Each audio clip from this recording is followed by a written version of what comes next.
Perdón un momento. Ya, estoy grabando, ¿no? Gracias, Ya, Sonia. listo. Entonces, como Sí, iba doctora, diciendo, ya está pues, grabando. en el momento que existen variables para efectuar lo que va a ser una investigación descriptiva, es preciso siempre conocer con antelación las variables que se pueden tener en un tipo de análisis, ya que por lo general este tipo de investigación no está dedicado a la búsqueda de variables, sino a la búsqueda de un estudio y obviamente, como su propio nombre lo dice, de describir. Hay que tener en cuenta que aquí también vamos a tener en cuenta otro factor que va a ser el pronóstico. ¿Qué trata de conocer aquí? Es que si bien al momento que vamos a tener la información sobre las variables, es posible realizar un tipo de pronóstico con lo que vamos a tener a describir. Esto pues no son, por lo general, no son métodos confiables, ya que estos aquí se pueden considerar prematuros si hacemos algún tipo de pronósticos erróneos acerca de la investigación de tipo descriptiva que estamos realizando. Y este de aquí pues procura tener una información de tipo cuantitativa, que en la mayoría de los casos la investigación descriptiva obtiene datos acerca de cantidades, más bien no de cualidades. Y es por este motivo que se puede decir que una investigación descriptiva es de tipo cuantitativo. Aún así, pues también existe la posibilidad de obtener algunos datos de tipo cualitativo. Hay que tener en cuenta también que hay que tener lo que es la veracidad. ¿Qué es la veracidad? Esto de aquí, pues en todos los tipos de investigaciones siempre los datos que van a ser aportados por la investigación descriptiva debe ser preciso y de alguna fuente de confidencialidad. La siguiente, por favor.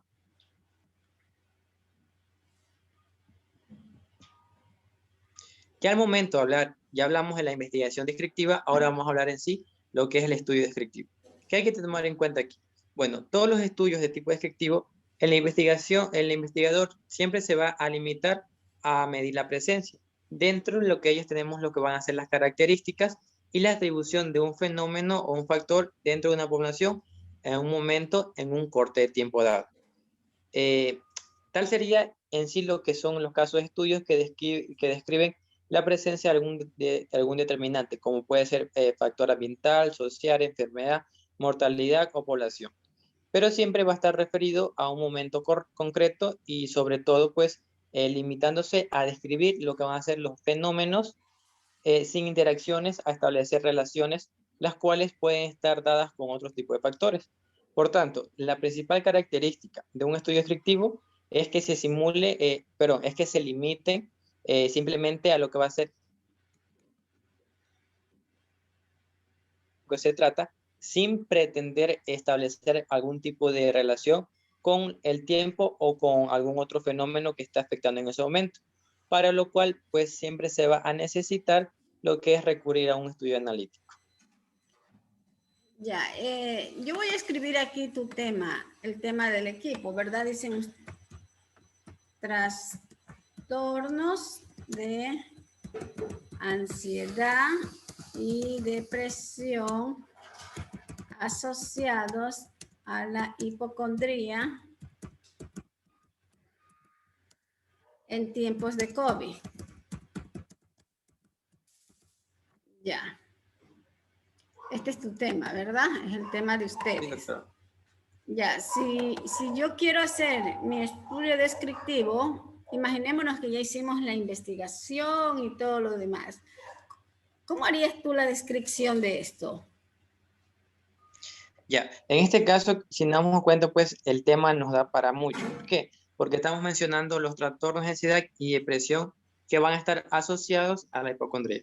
Entonces, cuando ya teníamos establecido lo que es una corte, ¿no? Que es el tiempo en lo que vamos a estudiar esto de aquí, que principalmente en este tiempo de pandemia, y lo que es la cantidad de personas que vamos a estudiar, pues podemos ya considerar en una forma cuantitativa cuáles fueron los aspectos y factores que me pudieron correlacionar para describir los trastornos de ansiedad y depresión que fueron causados hacia este tipo de estudiantes, en ese caso de Lulián, supongamos, y en el tiempo dado y específico que estamos estudiando. Ya, ¿verdad? Yo podría describir así. Según la investigación realizada en tal sector X, ¿verdad? El 80% de los entrevistados del grupo objetivo presentaron trastorno de ansiedad y cuyos trastornos, ¿verdad?, estaban asociados a la hipocondría y en la época del confinamiento. Estoy describiendo, ¿sería así? Sí, más o menos, doctor, efectivamente, ya con lo que tenemos, con los datos que tenemos, ya nosotros podemos escribir el estudio que estamos realizando, ya con los datos obtenidos. Sí, ¿verdad? Porque como usted hace un momento dijo, ¿verdad? Que nosotros no vamos a analizar tantas como fue en la primera lámina, decía usted, no vamos a explicar, sino que más, a ver, no va, esta forma de investigar describe, no explica.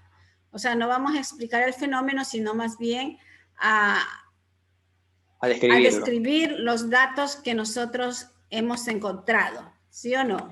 Sí, efectivamente, doctor. Ya. Sí, Ya. veo que Bueno, es bonito cuando nosotros asociamos lo que encontramos en los libros, ¿verdad?, con el tema de investigación que ustedes van a hacer. Entonces, así aprenden a querer su tema. Ya, sigamos, ya. Robert. Ya, listo, doctora. Bueno, entonces, como primera finalidad de este estudio, como bien indica su nombre, va a ser describir una que va a ser la frecuencia y las características más importantes en un problema. Por ejemplo, en este caso de salud, obviamente la población que estamos estudiando. Y su segunda función va a ser proporcionar datos sobre los que se va a basar algunas hipótesis de tipo razonables.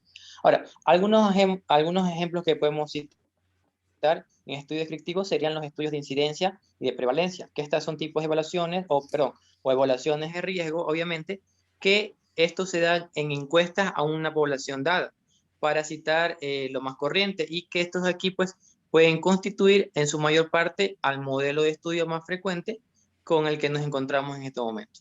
Entonces, por lo general, en lo que va a ser numerosas ocasiones, por ejemplo, a realizar una encuesta en la que se ha recogido una gran cantidad de variables, al investigar queda abrumado por lo que va a ser el exceso de información que tenemos. Sin embargo, así en la fase ya de análisis, cuando estamos analizando esto de aquí, a veces se olvida de tratar lo que se está describiendo. Sin embargo, pues podemos comenzar a hacer un tipo de interpretación a la asociación, a la parte asociada a lo que son las estadísticas que tenemos entre una exposición o un factor entre lo que va a ser la salud. Entonces, esto de aquí pues, puede generar hipótesis descriptivas de pronóstico de una cifra o algún tipo de valores, pero esto lo vamos a saber después de lo que ya tenemos los resultados de estudio. No hay una manipulación de variables, pero en el caso que haya, pues tenemos que tener siempre llegar a un consenso. Y pues esto de aquí, como les dije, pues se estima una frecuencia de una enfermedad que se va a estar establecida en un tipo de estudio, ¿no? Esto suele a veces agravar lo que va a ser dada la facilidad con que actualmente pueden realizarse los análisis estadísticos. Pero en general, en lo que son los estudios descriptivos, en particular, uno podría obtener lo que son cientos de asociaciones de tipo estadística o significativo, y que esto pues puede tener un punto de vista de tipo científico o que signifique, o incluso que hasta no llegue a significar nada en nuestro estudio. La siguiente, por favor. Robert, antes de pasar a la siguiente, ¿verdad? Con lo que usted acaba de decir, me doy cuenta, ¿verdad? Que no a todos, algunos nos haría falta de algunos proyectos, ¿verdad? Nos haría falta el objetivo principal, que es la caracterización de la población, ¿verdad? Según lo que usted nos dice aquí, que tiene la finalidad meramente descriptiva, es decir, nosotros necesitamos, ¿verdad?, caracterizar a la población para ver, supongamos que usted lo haga en áreas del conocimiento ya. Usted tiene más experiencia que mi persona en áreas del conocimiento. Supongamos, le digo y a lo mejor me estoy equivocando, ¿no? Que el área del conocimiento de ciencias de la salud es medicina, las terapias, enfermería, no sé si entrará educación física, bueno. Entonces, cuando yo voy a hacer la investigación, ¿verdad? Yo tengo que poner algo en el instrumento que me señale qué carrera están siguiendo y de dónde son ellos, a más del sexo, ¿verdad? A más del sexo. Entonces yo pondría un objetivo específico, Estoy hablando para todos los equipos, ¿sí? Caracterizar la población de estudio de acuerdo al lugar de residencia, carrera, edad, género, ¿verdad? Entonces, cuando ya yo hago el instrumento, tiene que haber ese rango que el estudiante me ponga qué carrera está, qué edad tiene, qué género, ¿verdad? Y dónde vive, lugar de residencia. Entonces, allí yo podría caracterizar, y como ya usted nos dijo que un estudio descriptivo es meramente cuantitativo, ¿verdad? Entonces yo podría decir que el 80% del grupo objetivo pertenecen a la carrera de medicina, por decir.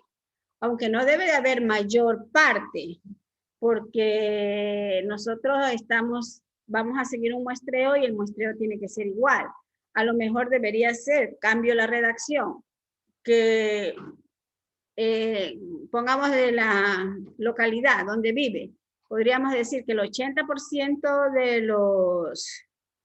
del grupo objetivo, ¿verdad?, viven en la ciudad de Manta. Ahí estoy mezclando medicina, las terapias, enfermería y todas las carreras que pertenezcan al área del conocimiento. ¿Es así o no es así, Robert? Sí, doctora, efectivamente es así. ¿Ya? Entonces, ojo chicos y chicas, nos faltaría agregar ese primer objetivo que es caracterizar. Ayer le revisé anoche o ayer le revisé a Talía y ya a Talía ya le hice estas correcciones del primer objetivo. Creo que también hay 2 grupos que yo les corregí, pero no recuerdo exactamente. Entonces, los equipos que no le he puesto ese objetivo caracterizar, pues le añadimos antes de aplicar el instrumento para tener esos datos. Ya, listo, bueno, ya. Bueno, sin duda alguna, pues una de la mayor virtud de lo que es el estudio descriptivo reside siempre en lo que va a ser su utilidad en la planificación y obviamente en su potencial descriptivo, como son generadores de hipótesis. Es decir, que estos deben ser corroborados con estudios de algún tipo más potentes. Bueno, en resumen, siempre que pretendamos estudiar algún tipo de asociación casual, tendremos que recurrir a un diseño que nos permita relacionar la causa y el efecto en cada uno de los individuos estudiados, con lo que al menos podemos tener una certeza de la hipótesis casual y el supuesto efecto que se puede encontrar relacionado con el individuo o con el grupo de estudio y que van a corresponder obviamente a la misma población, por lo que debemos recurrir incluso hasta estudios de tipo analítico. La siguiente, doctora. ¿Hasta dónde va a exponer usted? Ya, hasta ahí, doctora. Ya, ok. Bueno, y dentro de los tipos de estudios... Muy bien. Ya. ¿Qué ibas a decir? Bueno, solo mencionar los tipos de estudios que ya deciden otros compañeros. Ya, ok. Ya.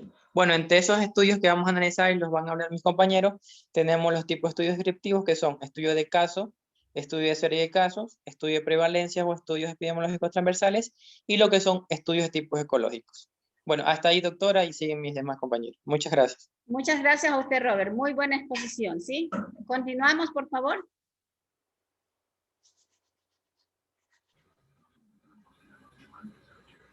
Buenas tardes, doctora.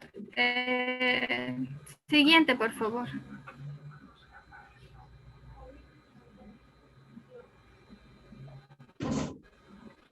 Bueno, dentro de lo que es el estudio de caso, primero se va a comunicar a la comunidad científica de la aparición de una enfermedad poco común o de una reacción inusual que alguien haya presentado hacia un tratamiento. El investigador va a utilizar múltiples herramientas para poder describir los datos que le van a permitir comprender las peculiaridades del fenómeno o el problema que apareció bajo indagación y para poder conocer sus causas.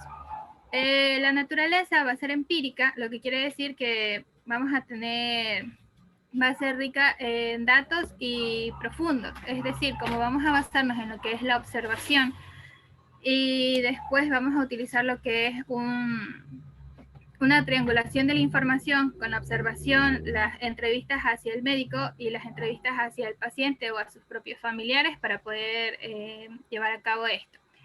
Se va a utilizar en ambientes naturales, como ya les dije anteriormente, va a ser simplemente observación. Como ya les expliqué, la triangulación de la fuente de datos, que es las entrevistas a los familiares, al médico y la observación. Además, este estudio puede darnos pie para poder realizar para poder investigar otros casos similares que se hayan podido presentar en otra área. La intención principal del estudio de caso es poder comprender todas las variables que influyen en una situación concreta que se va a estudiar y cómo éstas van a interactuar entre sí. Y espérame un momentico, ¿dónde puse el tema?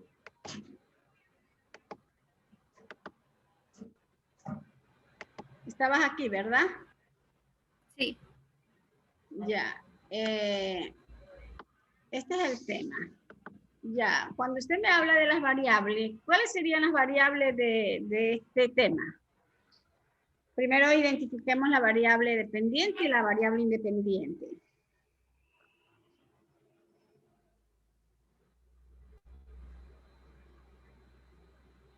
Indira. Sería la hipocondria en tiempos de COVID, la variable independiente, y la variable dependiente serían los trastornos de ansiedad y depresivos. Trastorno de ansiedad. Y depresión. ¿Serían qué? La variable dependiente. Ya. ¿Y esto? Y la hipocondria en tiempos de COVID sería la variable independiente. Independiente, la causa. Sí. A ver, la variable independiente es la causa y la variable dependiente es el efecto. ¿Sí? Entonces, si yo tengo trastorno de ansiedad y depresión, ¿qué sería? ¿Una causa o un efecto?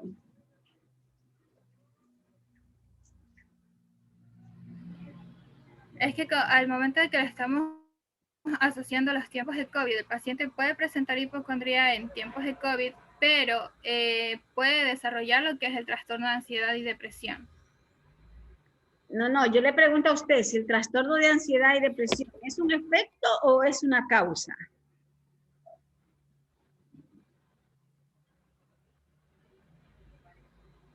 Un efecto. Un efecto.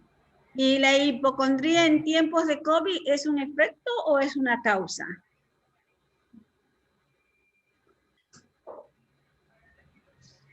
Causa. Causa, ¿por qué? Porque ambos son efectos. ¿Verdad?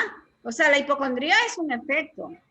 Porque, por ejemplo, ahorita estamos retrocedamos a marzo de 2020, ¿verdad? Entonces la causa era el COVID, ¿verdad? Sí. Porque por el COVID nosotros nos quedamos encerrados, por el COVID no podíamos salir, ¿sí o no? Entonces, Sí. ese encerramiento nos provocó, ¿verdad? Nos provocó trastorno de ansiedad, nos provocó depresión, ¿verdad? Y esto en conjunto, lógicamente que lo podíamos asociar con una hipocondría, ¿verdad? ¿Qué quiere decir? Que a lo mejor yo decía, supongamos que por algún motivo me molestó la garganta y yo digo, ay, es el COVID. Y sin ser el COVID, yo ya tenía el COVID. ¿Sí? Entonces, eso es lo que tendremos que analizar. Bueno, este tema aparentemente está bien, pero si ya nosotros comenzamos a analizar cada una de las variables, vamos a ver como que algo no está tan claro. ¿Sí?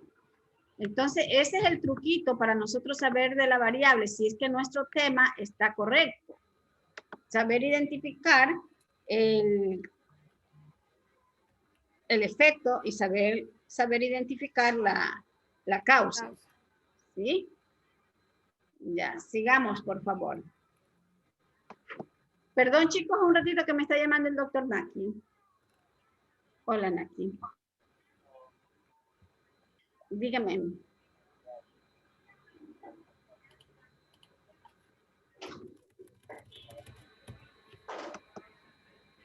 Sí.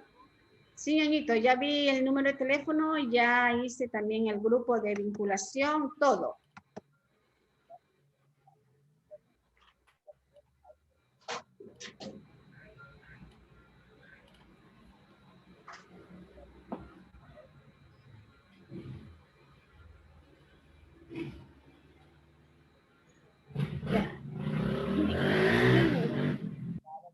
Ya, quién hace la nube?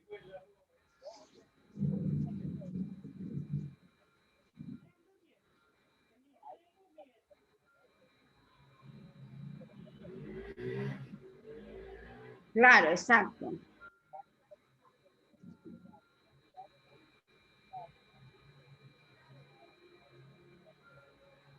En un solo correo.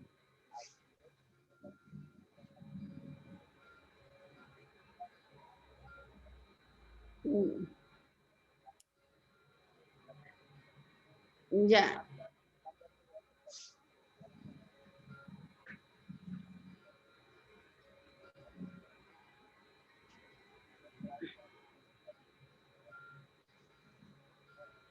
Ya. El análisis del perfil lo hacemos con esos dos Excel que usted envió. Ah, ya.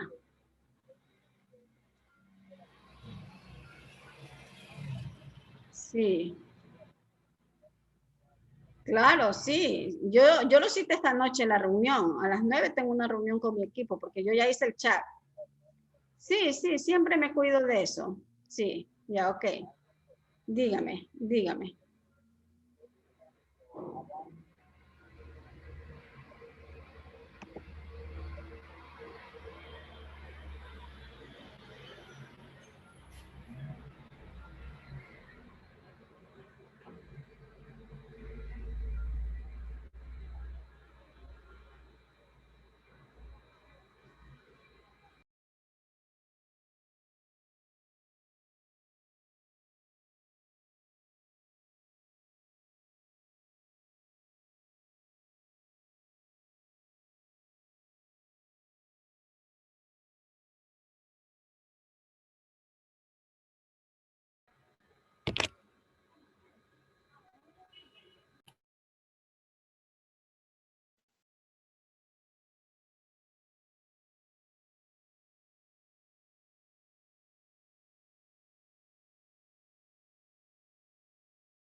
Doctora, tiene el micrófono apagado.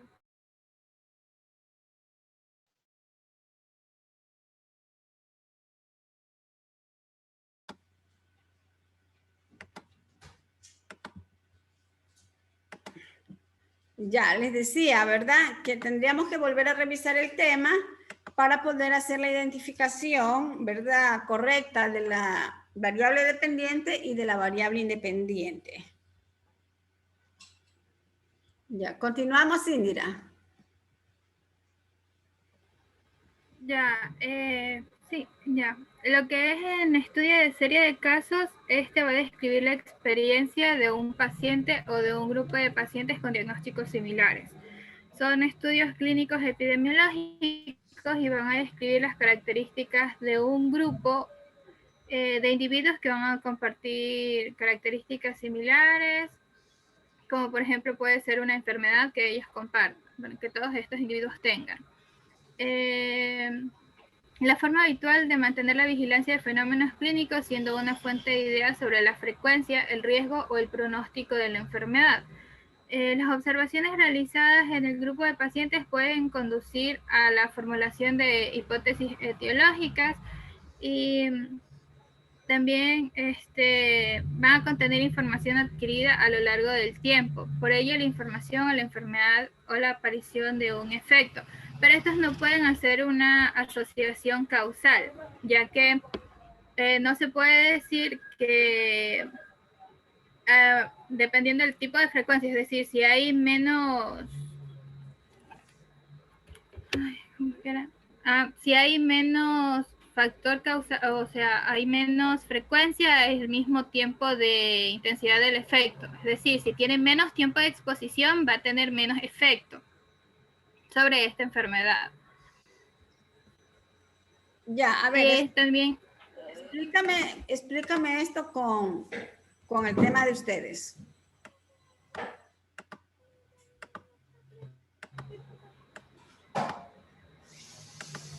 Ya, ahí tenemos el tema de ustedes.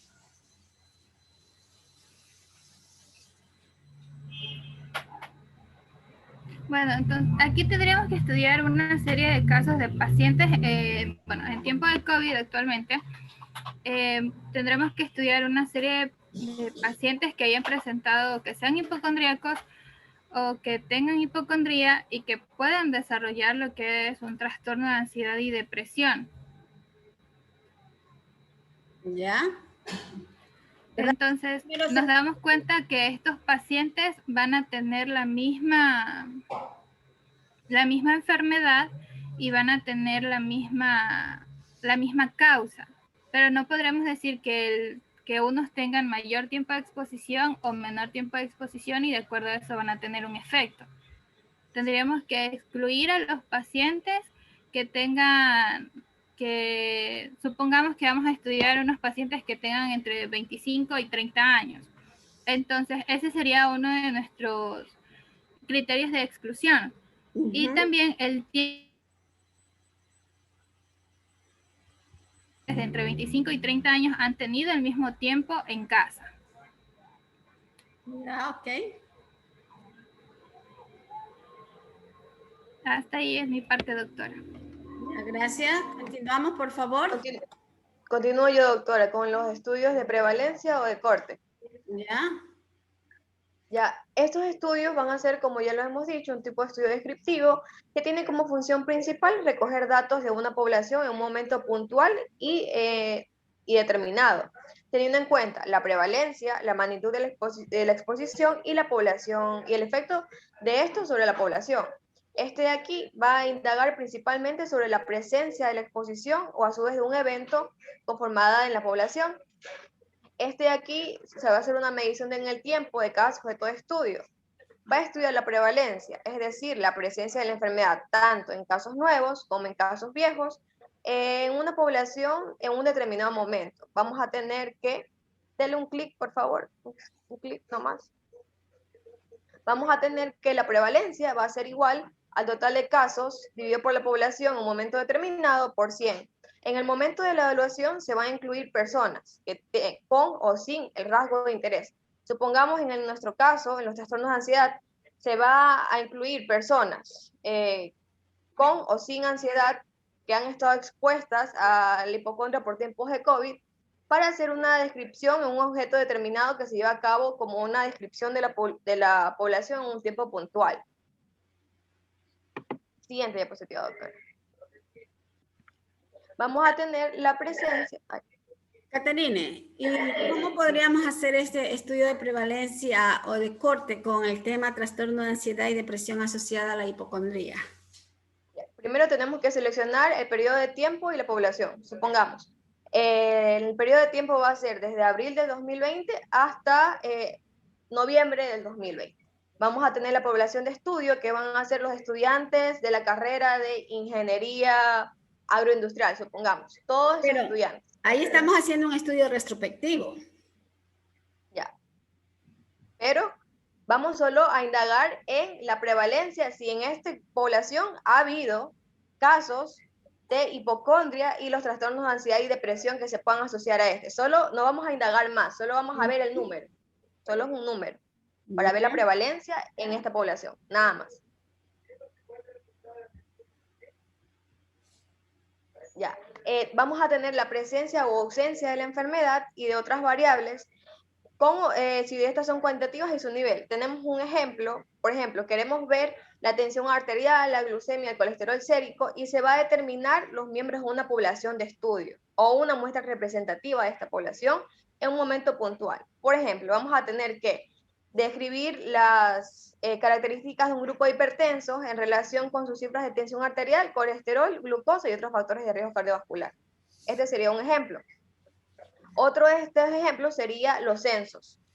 Este tipo de estudios son encuestas en la población general donde se va a recoger información epidemiológica de interés sobre características de una población, utilizando los recursos sanitarios a nivel de satisfacción. Esto me recuerda un poco al trabajo que hacíamos los estudiantes antes en el tiempo de la vinculación, ya que recogíamos información en una población determinada sobre una enfermedad en común. Siguiente diapositiva, doctora.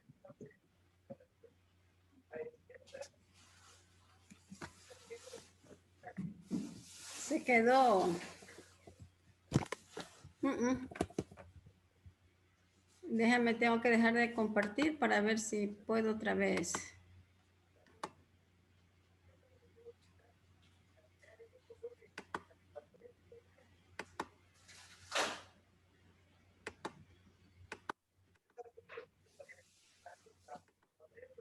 Ya, estamos en la siguiente. ¿Ya? Este, como todos los estudios, va a tener ciertas ventajas y limitaciones. Entre las ventajas vamos a tener que esto van a permitir estimar la frecuencia de la enfermedad y de la exposición. Vamos a tener la probabilidad de que una persona expuesta presente o no la enfermedad. Estos se pueden estudiar múltiples enfermedades simultáneamente. Por ejemplo, en el caso que utilicemos este tipo de estudio para nuestro tema, así ves, podemos examinar la ansiedad y la depresión simultáneamente en la hipocondria, asociada al COVID, claro está. Estos de aquí, estos tipos de estudios van a ser más cortos y económicos que los estudios longitudinales, ya que no van a requerir de seguimiento. Solo se van a realizar en un determinado momento de tiempo y no van a requerir que sigamos revisándolo tiempo después. Solo es muy puntual en este rango de tiempo. Esto de aquí va a utilizar una planificación y administración sanitaria que va a posibilitar el conocimiento de las demandas de la salud. Vamos a tener cierta información sobre determinada población que puede ayudar a la demanda de salud de esta. Por ejemplo, si tenemos un rango de personas que han sufrido de trastornos de ansiedad y depresión, esto puede servir al sistema de salud para tener un poco más de atención en ciertas enfermedades mentales. Siguiente diapositiva, por favor.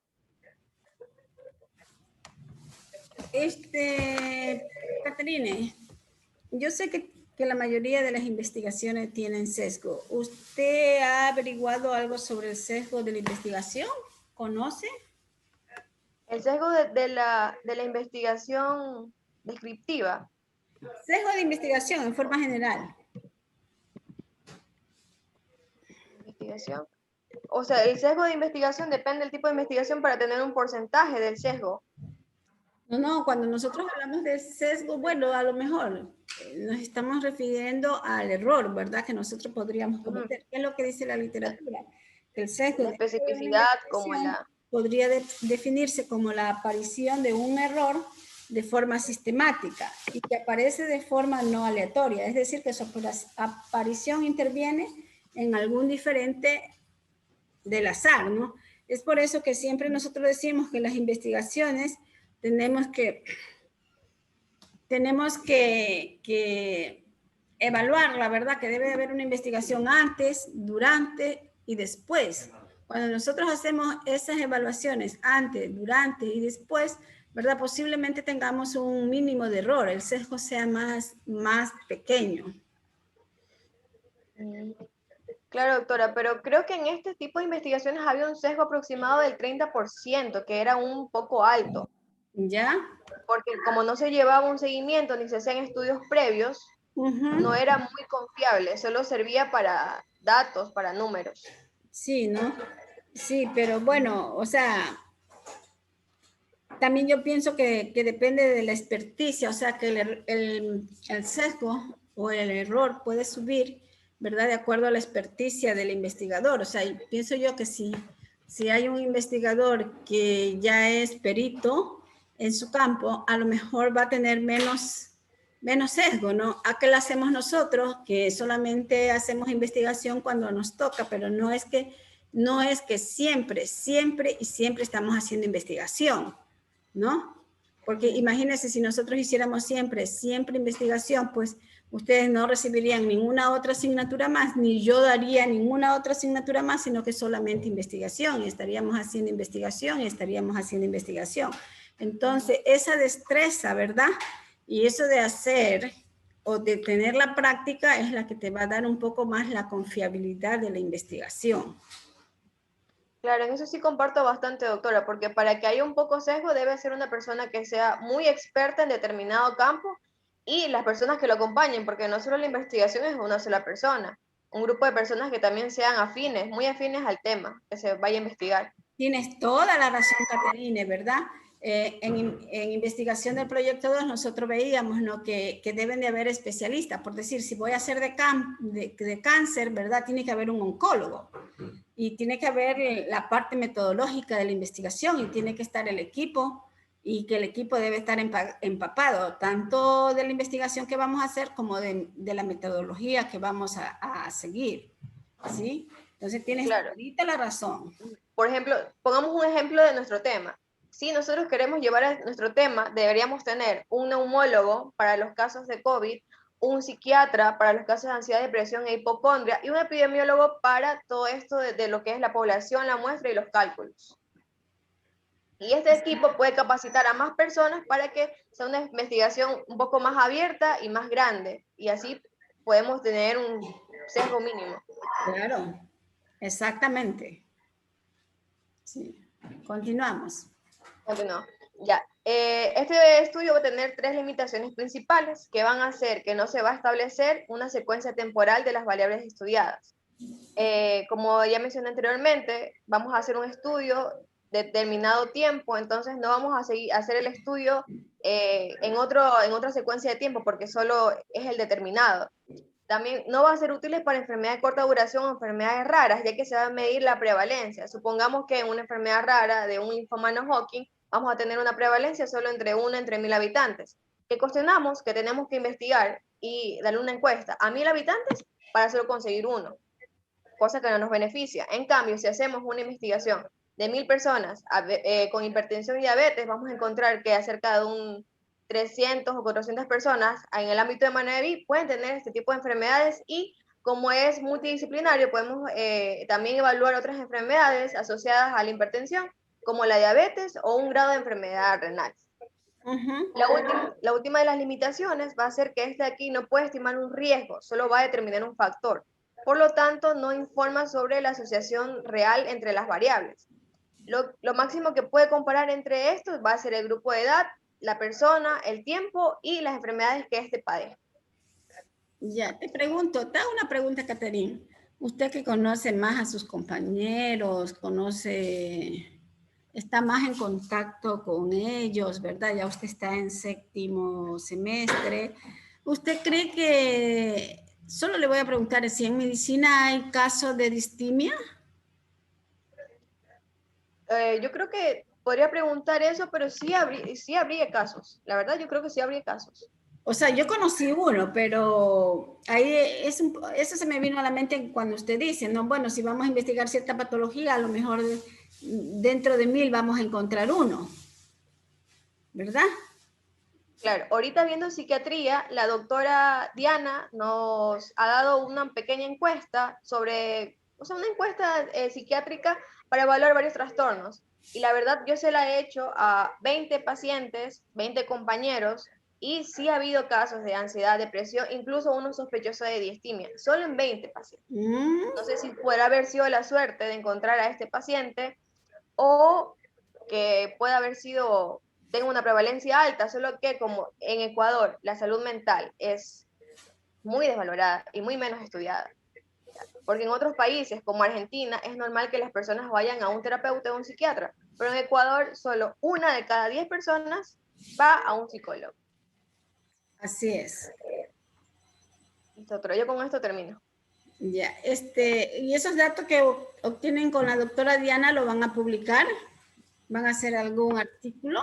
No, doctora, solo es una práctica como que nos vayamos empapando de los síntomas que vamos a ver en tales enfermedades. ¿Y cada uno de ustedes aplica 20 encuestas?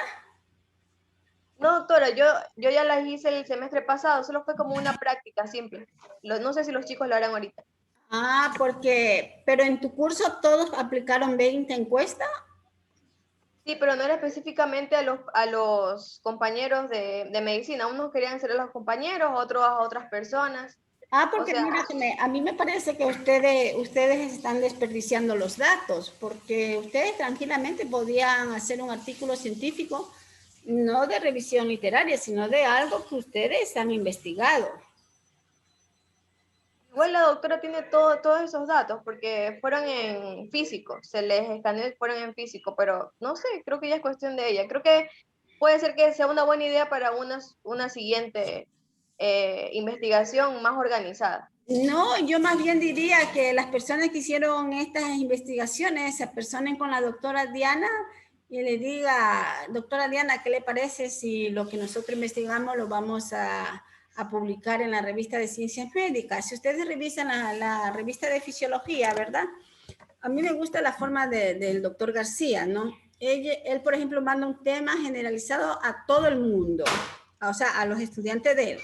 Luego que ha mandado esa investigación, él viene y hace el artículo, o sea, lo hacen los estudiantes, lo revisa y lo sube. Y aparecen todos los nombres de los alumnos. No es que no aparecen, aparecen todos los nombres de los alumnos. O sea, a mí me parece que están desperdiciando un dato muy valioso allí. Voy a conversar con la doctora Diana a ver si le interesa para organizarnos mejor en esa cuestión. Sí, no importa que no lo hagan ahorita. Por ejemplo, ustedes ya terminan después este semestre, tienen casi un mes que no tienen clase y deberían de retomar eso y ver qué bueno sale. Qué bueno sale.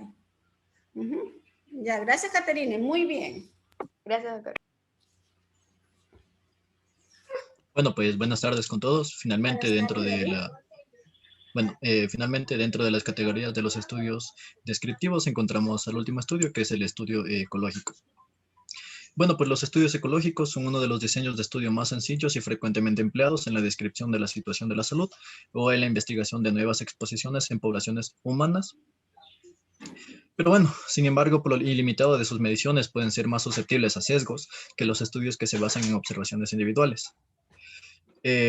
Bueno, pues para citar un ejemplo, tenemos que en el caso del Ministerio de Salud es frecuente que, por ejemplo, cuando se tienen sospechas de efectos negativos en cuanto a, por ejemplo, fármacos o algún producto o condición ambiental, primeramente se va a realizar un estudio exploratorio, por así decirlo. Y obviamente lo que caracteriza estos estudios es que la unidad de estudio va a ser un grupo relativamente grande. Bueno, otra característica de los estudios ecológicos es que permiten conocer datos globales de un grupo de población, pero sí diferenciar quién de los individuos de este grupo presenta la característica estudiada. Siguiente diapositiva, por favor. Ya. Otra característica importante de los estudios ecológicos es que se realizan por medio de estadísticas vitales y otros registros nacionales.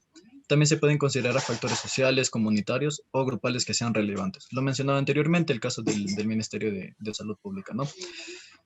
También otra característica es que permiten estudiar grandes grupos poblacionales en poco tiempo y con un costo relativamente bajo, ya que existen estadísticas vitales recolectadas con fines de vigilancia epidemiológica o económica. Otra característica esencial de los estudios ecológicos es que se evalúa la morbilidad y la mortalidad. Siguiente diapositiva.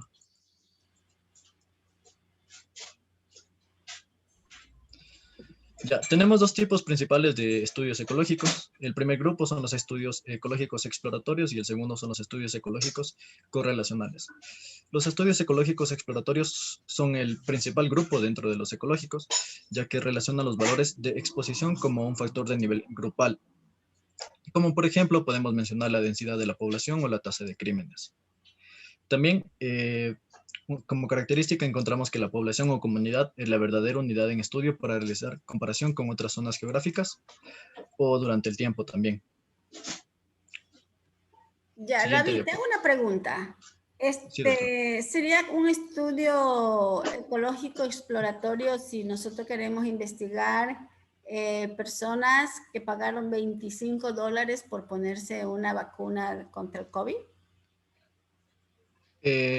Claro, pero primero habría que definir ciertas variables dentro del estudio, como por ejemplo, cuántas personas se van a estudiar y en base a eso definir, ¿no? el estudio.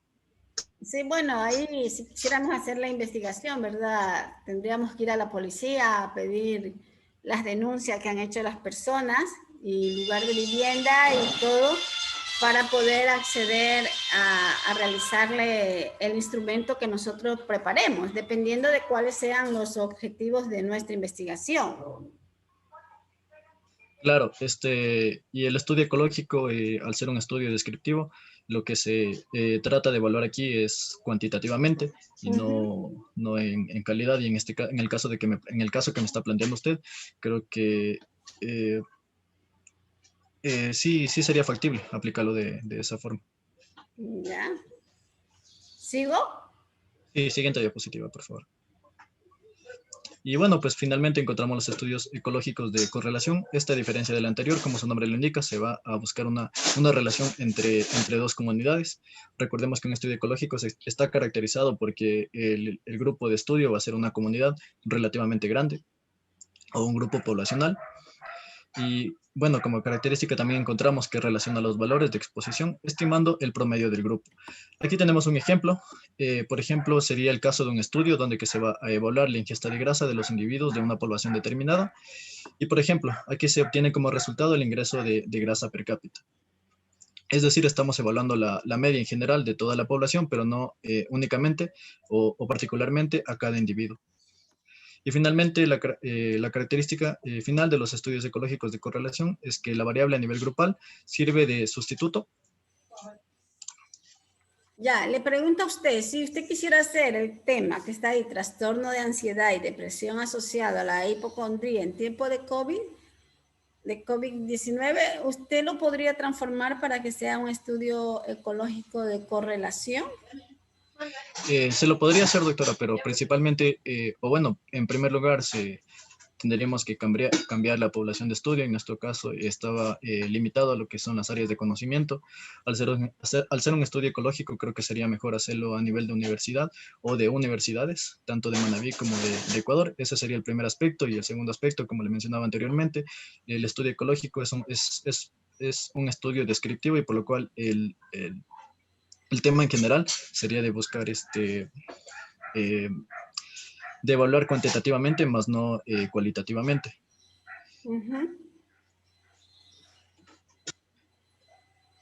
Y eso sería todo. Muchas gracias. A ver, si, estimados estudiantes, les pregunto, ¿hay algo que necesitamos nuevamente repetir o está entendido para pasar al otro tema? Escucho, chicos, preguntas. ¿Está claro como el petróleo? Yo creo que sí, doctora, porque los chicos se dieron muy bien con su propio tema, ejemplos. Sí, verdad, que eso es lo rico de la clase, que uno cuando haga las clases de ejemplos, que sea con nuestro tipo de investigación que estamos haciendo. No me permite no me permite grabar lo que...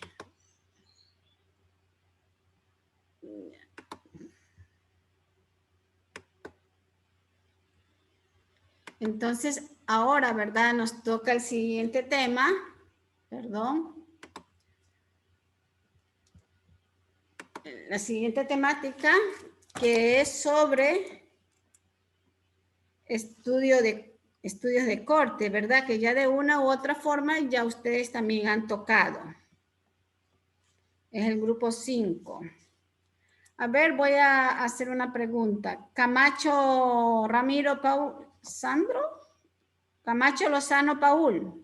Sí, doctora, dígame. A ver, ¿será que usted me puede decir algo sobre los estudios de corte?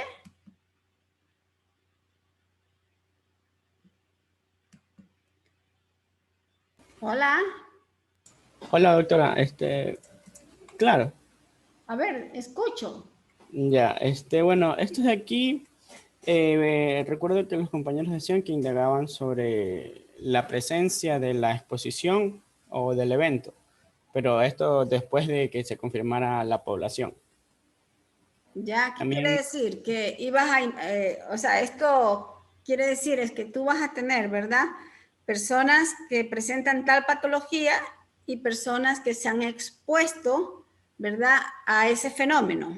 ¿Eso es lo que usted me quiere decir? Paul.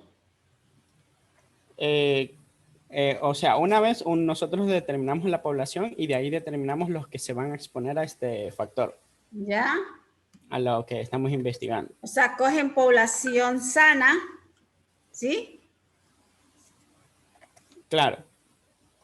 Sí, ¿y para qué cogen esa población sana? Esto creo que es porque en sí este de aquí es el que estudia la prevalencia de la enfermedad en un momento determinado, no es en un tiempo, sino en un solo momento, como lo explicaba la compañera en la exposición. ¿Ya? Es por eso, para estudiar la prevalencia, para ver en Para qué ver porcentaje se da. si las personas que están expuestas se complican con, por ejemplo, supongamos del COVID, ¿verdad? Nosotros ahorita aquí en la sala vemos, ¿cuántas personas habemos ya? Imaginémonos que estamos 40 personas. Ya, y todos los 40 tenemos algún pariente o algo con el COVID, o a lo mejor todos somos médicos y por algún motivo pues trabajamos en los hospitales y estamos en una relación directa con nuestros pacientes. ¿Es así, David? Perdón, Paul. Pero es en un momento dado, claro, por decir, de tal fecha, el 4 de julio vamos a hacer un estudio de la prevalencia de la situación que usted estaba describiendo. Y entonces vamos a ver cuáles se han afectado. Como un ejemplo que decía la compañera, que era donde las encuestas, donde ¿Ya? uno recoge la información de los datos de nuestro interés y de allí vamos a ver el porcentaje de las personas que están sufriendo o que tienen lo que estamos buscando en este momento. Ya, pero en ese sentido, bueno, supongamos que yo quiero hacer una investigación en la universidad, ¿verdad? Entonces yo pregunto, me voy otra vez al tema de la distimia, ¿verdad? Yo le hago la encuesta a cada uno de ustedes, lo que nos dijo la compañera que había hecho con la doctora Diana, ¿verdad? Le hago la investigación a ustedes. Yo no sé qué tienen ustedes, ¿verdad? Yo no sé cuáles son los factores de riesgo. Entonces yo para conocer eso y para ver de todos los 2000 y algo que son estudiantes de medicina, ¿verdad? ¿Cuántos de ellos presentan el fenómeno de la distimia? Sí, exacto, así mismo. ¿Ya?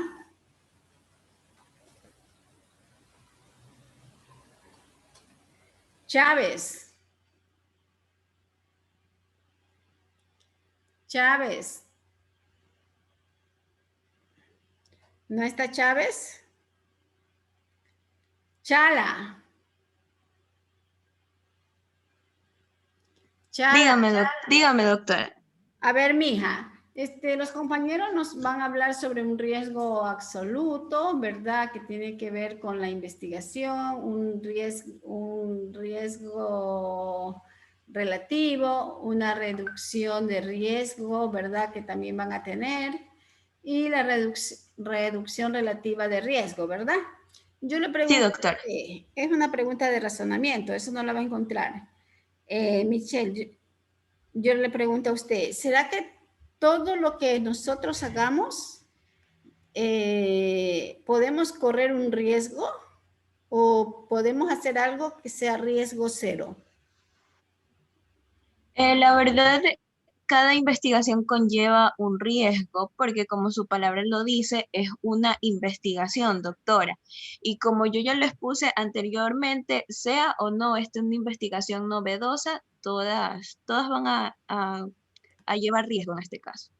Sí, ¿verdad? No hay nada de lo que nosotros hagamos riesgo cero, porque, por ejemplo, suponte que ahorita se nos ocurra hacer una investigación y digo, por decir, bueno, vamos a investigar las actividades online, qué porcentaje ha disminuido la visión, ¿verdad? Y aparentemente lo que estamos nosotros haciendo, pues aparentemente no hay riesgo, pero en el momento de que ya nosotros estamos muchas horas, ¿verdad?, frente a un computador y que no solamente estamos las 8 horas que deberíamos estar, sino que estamos más de las 8 horas, ¿verdad? Eso va a haber una disminución en lo que es la visión, ¿sí o no? Sí, doctora. ¿Ya? Y no solo eso, sino, por ejemplo, todo lo que tiene que ver ahora con las vacunas, todo eso conlleva riesgo.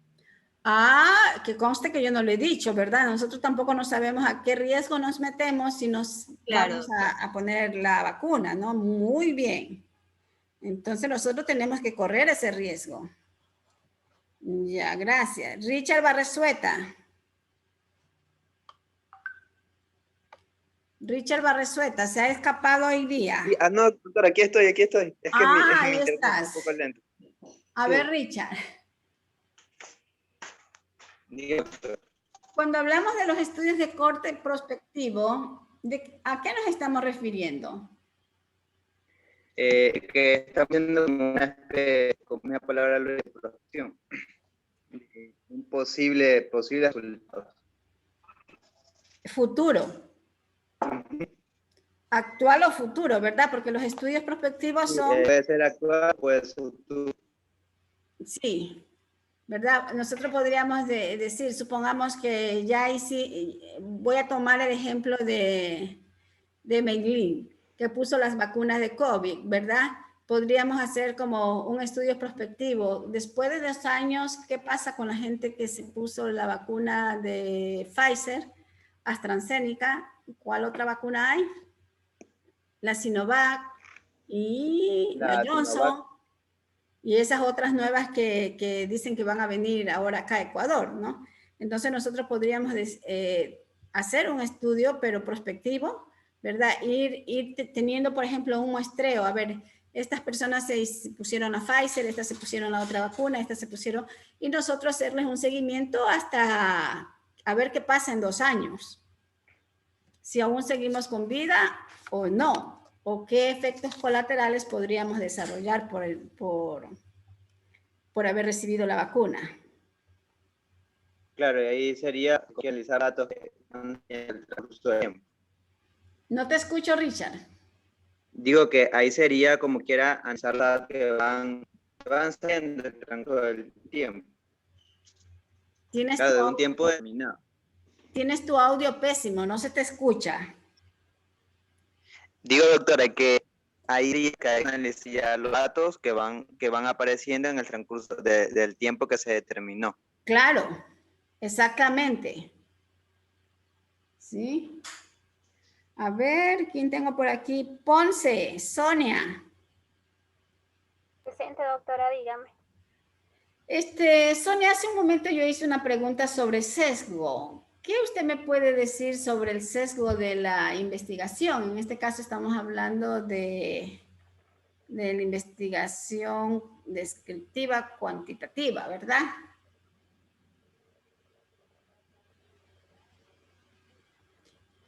Sobre los sesgos, doctora, o sea...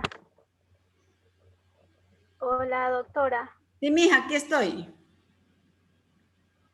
Me preguntó que qué le puedo decir de los sesgos. De los sesgos, de la investigación. Y ya, a ver, por ejemplo, un sesgo puede ser esos resultados inesperados que nosotros tenemos dentro de la investigación, que pues a veces nos pueden dar como quiera un resultado erróneo ¿cómo se diría? Al nosotros realizar un muestreo o realizar la medición. Entonces estos sesgos son como un evento inesperado que nosotros tenemos dentro de la investigación. Sí, y verdad, Sonia, que también nosotros podríamos cometer sesgo, ¿verdad? En el momento de excluir o incluir, ¿verdad? A nuestro grupo objetivo. Eso es lo que nos dice la investigación, ¿verdad? Que puede ser, en el momento de seleccionar, los criterios pueden ser muy rigurosos y a lo mejor dejamos afuera a alguien que de pronto nos aporte mucho en la investigación e incluimos a alguien que a lo mejor no nos aporte casi nada, ¿sí? Entonces, sí, o sea que el sesgo se puede dar puede ser desde el momento que nosotros vamos a escoger la muestra. Sí, eso exactamente, decía que el sesgo se daba en lo que era, por lo general, en el muestreo o en la medición de la investigación. Sí, inclusive también el sesgo puede darse, por ejemplo, supongamos que nosotros, imaginémonos en grande, que nosotros todos somos investigadores, ¿verdad? Y que nosotros no quisimos buscar unos encuestadores, porque una cosa son los investigadores y otras cosas son los que aplican las encuestas, ¿no? Entonces nosotros por ahorrarnos dinero, de pronto no capacitamos a los encuestadores, ¿sí? Entonces allí cuando ellos van a recoger los datos de la investigación, ¿verdad? Cuando van a hacer la recolección de datos, pues a lo mejor ellos no hacen las preguntas como deben de ser. Ajá, o las hacen incompletas y... Sí, o de pronto ellos piensan que tal cosa dice aquí y lo hacen con sus propias palabras y a lo mejor nuestras personas que van a contestar las preguntas no saben y de pronto nosotros venimos como encuestadores, podemos llenar todo lo que sea, ¿no? Entonces desde ese momento también se puede haber mucho sesgo y también durante la conducción del estudio, ¿verdad? Porque yo siempre sé decir que para que algo marche bien, sea independientemente si es un proyecto de ejecución o si es un proyecto de investigación, tiene que haber la evaluación. Y cuando nosotros evaluamos antes, durante y después, pues posiblemente nosotros a lo mejor podamos corregir eso que nos hemos equivocado, ¿verdad?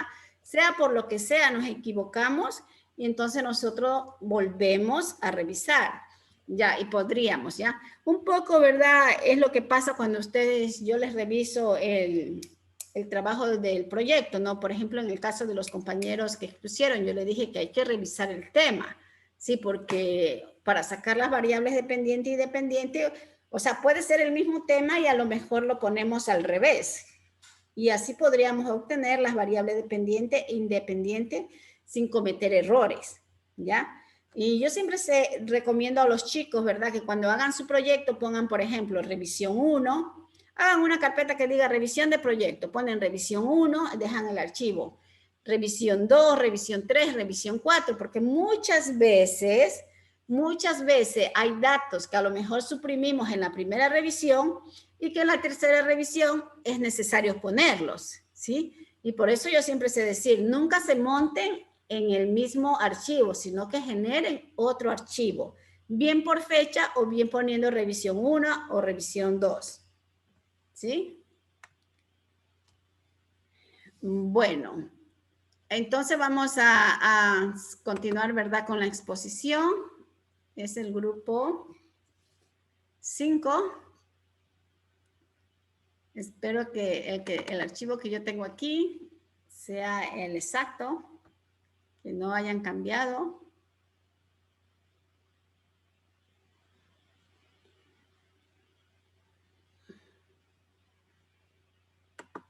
A ver, este va a ser una exposición muy bonita también porque es bien corta, ¿sí?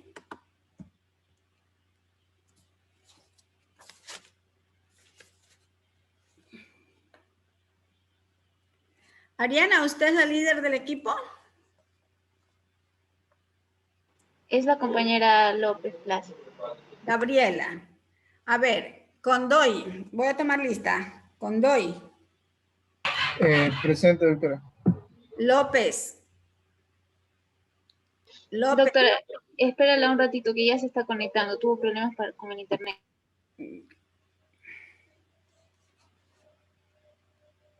Uskudun.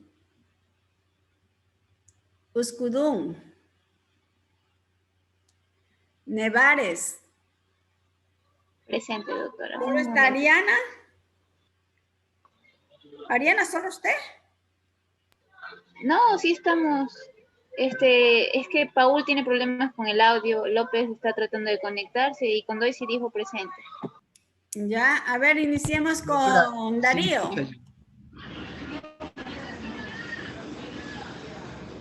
Ahí se me escucha, doctora.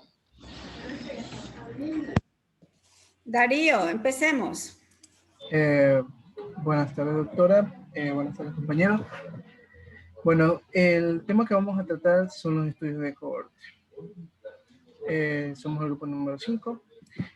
Bueno, siguiendo con la siguiente diapositiva, doctora, por favor. Darío, no te escucho. Sé que estás hablando, pero no te entiendo. La siguiente diapositiva, doctora, por favor. Ahí sí se me escucha.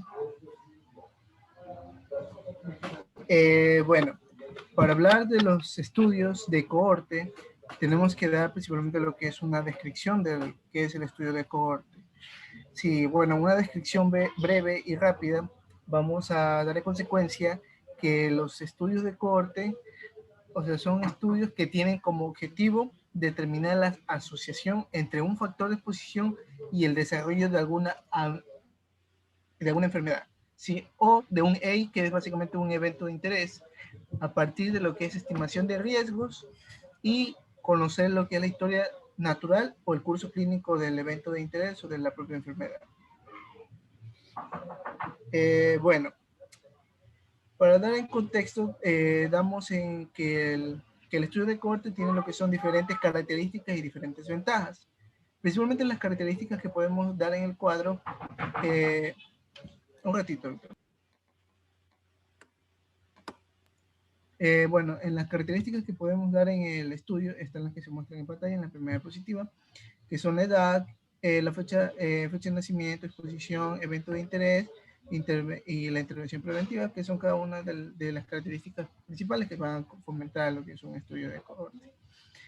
Bueno, por ejemplo, por ejemplo, en la edad, según una estimada de medición, por así decirlo, que es la esperanza de vida al nacer, independiente de lo que son factores de nacimiento de cada sujeto. Fecha de nacimiento también sería otro dato. Exposición básicamente sería a qué está expuesto la población para que en consecuencia vaya a suceder el evento de interés. Bueno, y así las otras características que se pueden dar a tomar en cuenta, tales como que el evento de interés es básicamente lo que se va a presentar, lo que queremos dar a conocer. Bueno, nuestro tema es el estado nutricional de mujeres embarazadas que asisten a la consulta ginecológica en el Manta Hospital Center en el año 2021. Bueno, la siguiente diapositiva, doctora, por favor, para pasar en contexto como un pequeño ejemplo. Sí, espérate un ratico, déjame ver aquí. Uy, hay temblor. Sí, Dios mío, chicos, ¿sienten el temblor? Ay, qué... Sí, doctora, temblor. Sí, doctora. Más o menos larguito. Sí, creo que todavía continúa. Sí, ay, madrecita. Bueno. Hay temblor, ¿verdad? ¿Ah? Hay un temblor, ¿verdad? Sí, sí. Sí, compañero, fue fuerte. Sí. Sí, hay temblor. Veamos, ¿verdad? El tema del proyecto Estado Nutricional de Mujeres Embarazadas que asisten a la consulta de ginecología en el Manta Hospital Center. ¿Dónde queda este Hospital Center? Chicos.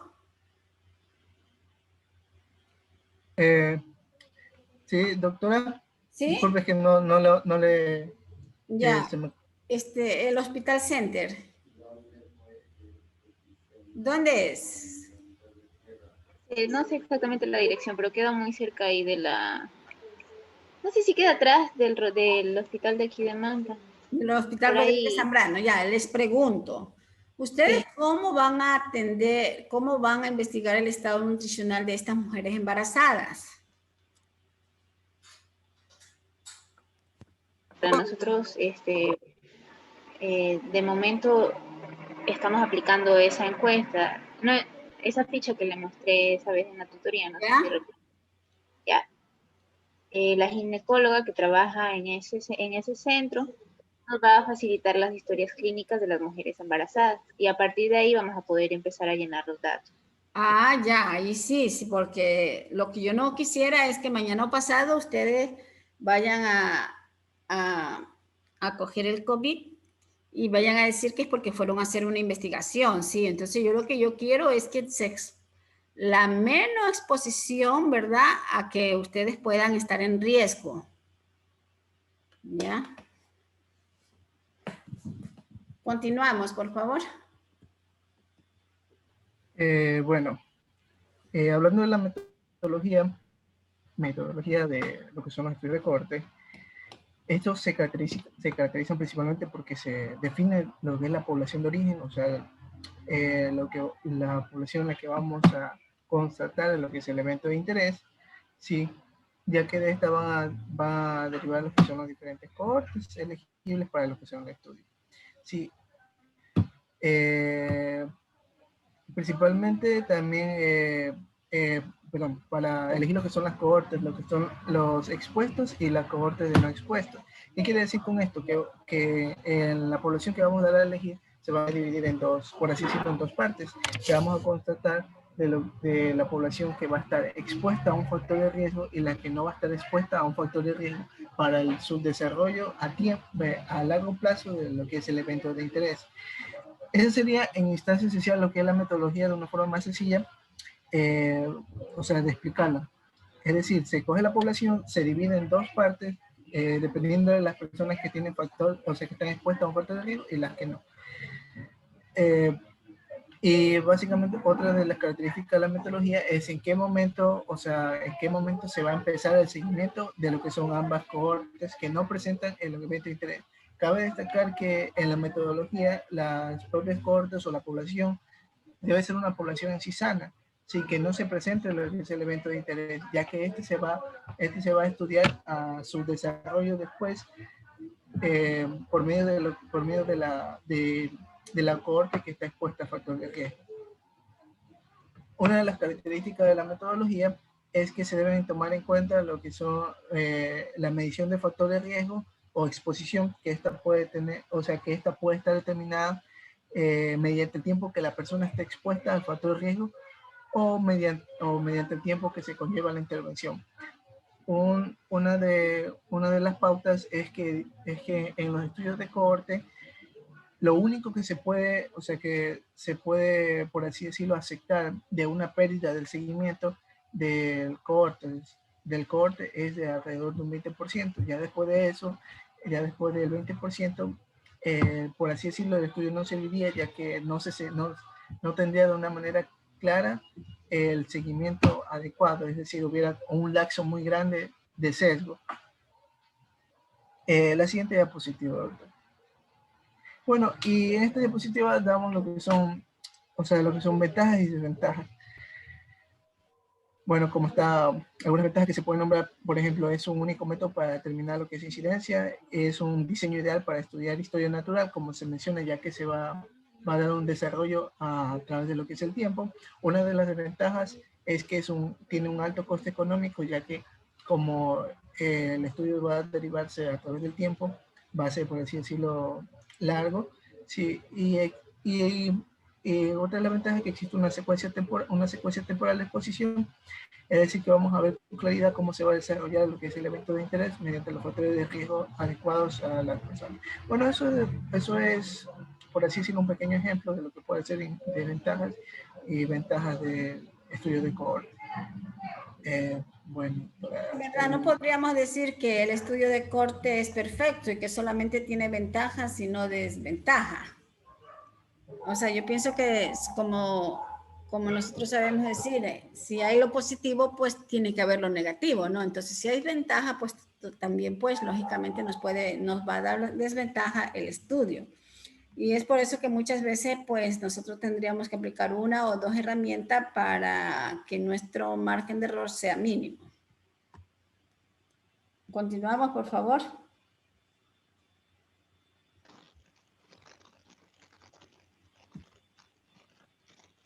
Hola.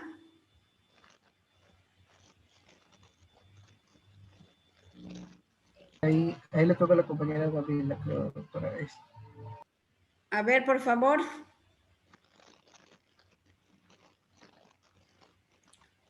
López Plaza Gabriela. Doctora, ella estaba conectada, pero ahorita se le acaba de ir el internet. Ha estado teniendo problemas de conexión toda la mañana. Nevares. Ahí está hablando. Así se le escucha, compañera. A ver, Gabriela, iniciemos.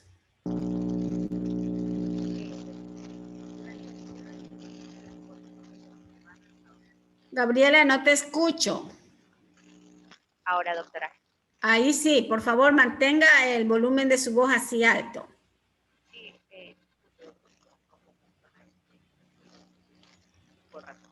Bueno, durante el periodo de seguimiento seguimiento, las cortes son observadas a lo largo del tiempo para cuantificar así la aparición de esto. La observación se continúa hasta que ocurren algunas de ciertas condiciones que ya Gabriela, no preciso lo que usted me dice, si no, no la puedo evaluar. Ahora, doctora, ¿sí me escucha? Así, alce la voz, no importa que piense que está gritando, ¿sí? Ya está bien. A ver. Durante el periodo de seguimiento, las cortes son observadas a largo tiempo para cuantificar la aparición de este. La observación que continúa hasta que ocurre una de las siguientes condiciones que ya les mencionaré, como si un sujeto de estudio muere o un sujeto de aquel que está en el estudio se pierda el seguimiento o que la pueda finalizar. Una de estas fortalezas del evento es la posibilidad de calcular las medidas de asociación que no son como otros indicadores epidemiológicos que van a en sí evaluar la fuerza con la que se determina la enfermedad o el evento de intervención que se asocia con determinado factor de exposición.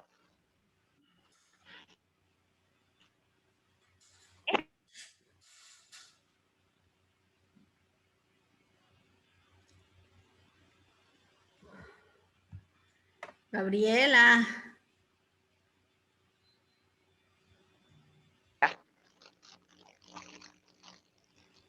Hola. Hola. Dígame, doctora.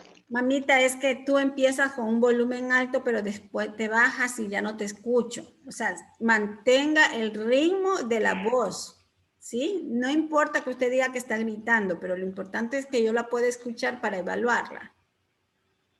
Ya, pero sí me está escuchando ahorita bien. Ahorita sí, ahorita.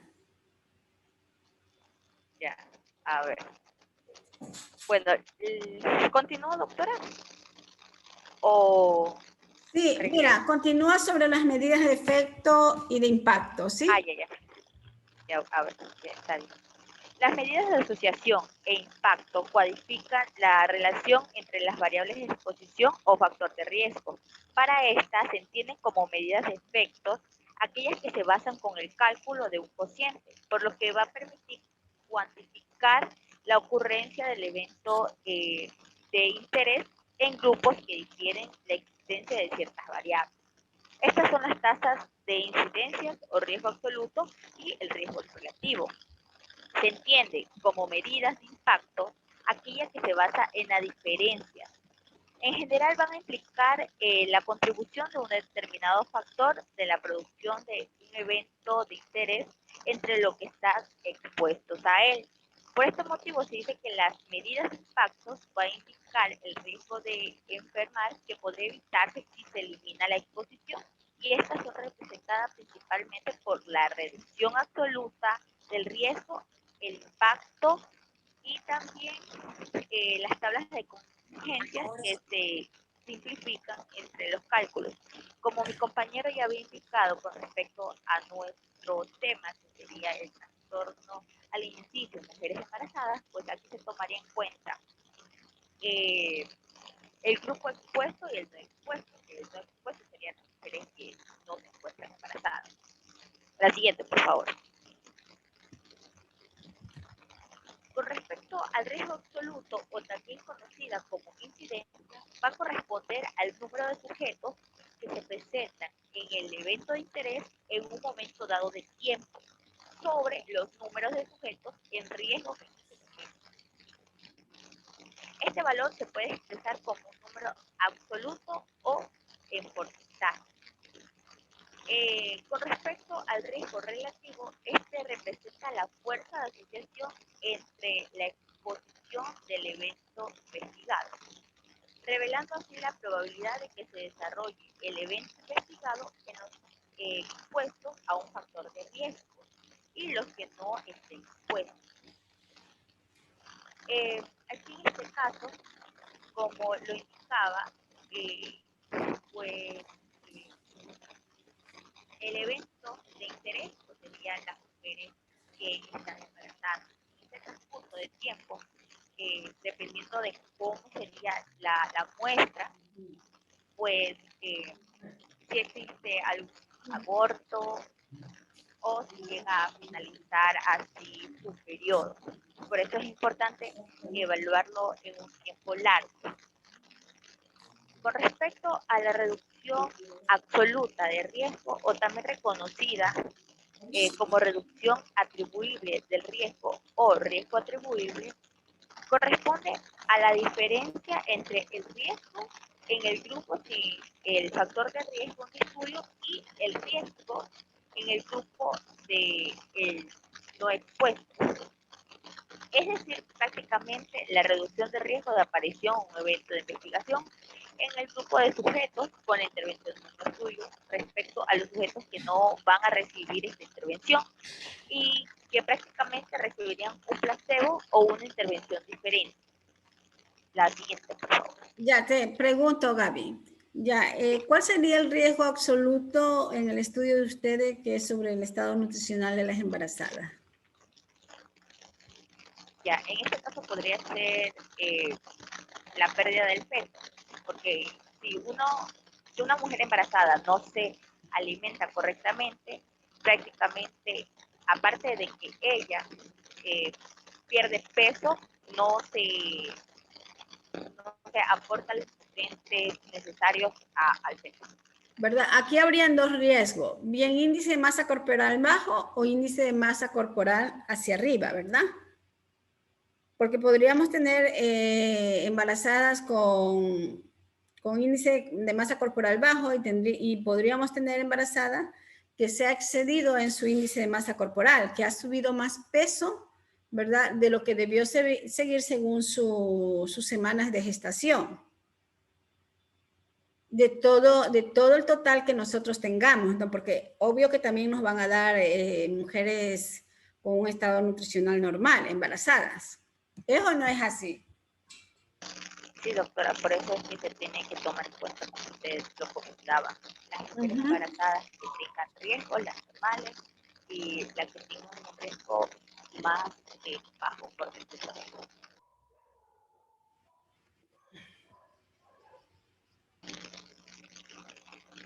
Bueno, con respecto al número de este sí se refiere como el número de sujetos que hay que tratar con la intervención experimental para producir o evitar un evento adicional respecto a lo que se produciría con la intervención estándar.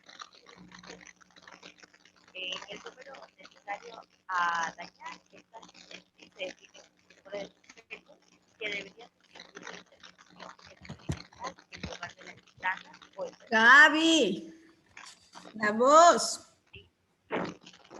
Lo siento.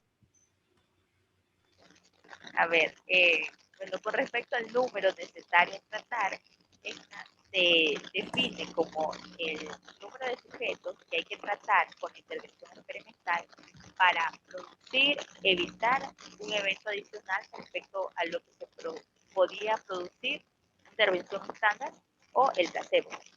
Y por eso también es importante una medida útil para evaluar el impacto en la intervención y así también formular la magnitud de un efecto en intervención en términos comprensivos, tomando en cuenta la decisión de la salud de las embarazadas. Con respecto al número necesario a dañar, este sí se define como el número de sujetos que deberían recibir la intervención experimental en lugar de la estándar o el placebo, para que un sujeto adicional obtenga un perjuicio. Por ello, también es importante la medida útil para evaluar ciertos efectos adversos en la intervención. Y con respecto al índice NNT, sugiere relación de efectos-beneficios en contraste con los efectos adversos de una intervención. Dicho de otra forma, este índice representa una valoración en la relación riesgo-beneficio, que de tal forma, en una relación menor a 1, podría indicar que los riesgos van a exceder a los beneficios, y una relación mayor a 1 podría indicar que la intervención en estudio puede ser más beneficiosa que perjudicial. Gaby, nosotros en el estudio no vamos a hacer ni número necesario a dañar, ni el índice de NND, ¿verdad? ¿Por qué? Porque esto ya pasarían a otra fase de la investigación, a pesar que siga siendo una investigación de corte, ¿verdad? A pesar que sea un estudio de corte, pero nosotros no vamos a avanzar acá porque en nuestro estudio no es ni cuasi experimental ni experimental, ¿verdad? Nos quedaríamos, bueno, porque nosotros tenemos que tener un muestreo, ¿verdad? Tenemos que tener una muestra de, en este caso, de las mujeres embarazadas. Más bien esto que les expliqué a lo último sería en una intervención que se pueda introducir un tratamiento, porque indicaba que se podía colocar lo que sería un placebo, y en este caso pues no vamos a intervenir directamente con las mujeres embarazadas.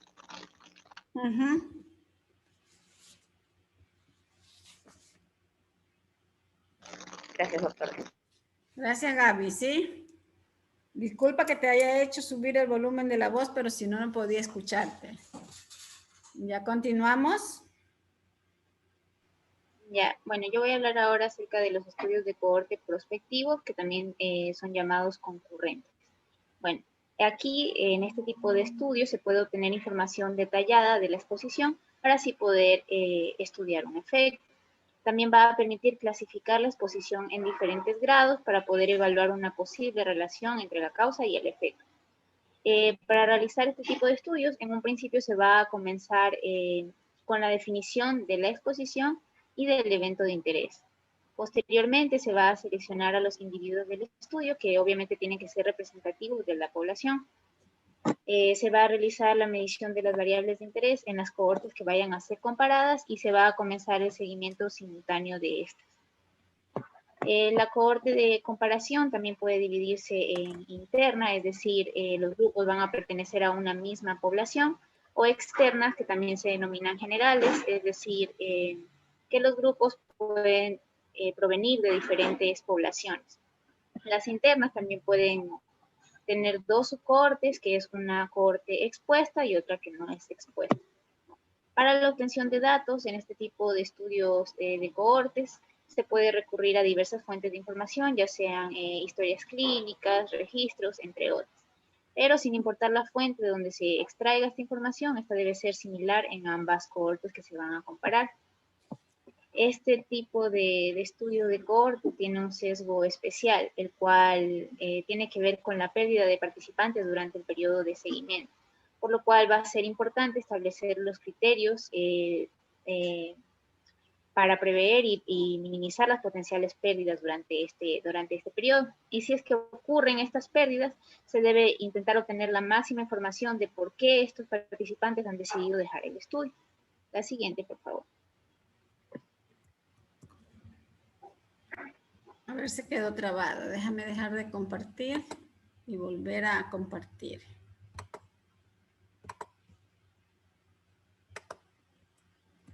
Nada. Ah, esta máquina. ¿Y el de ayer? ¿Y el de ayer? No me pasa.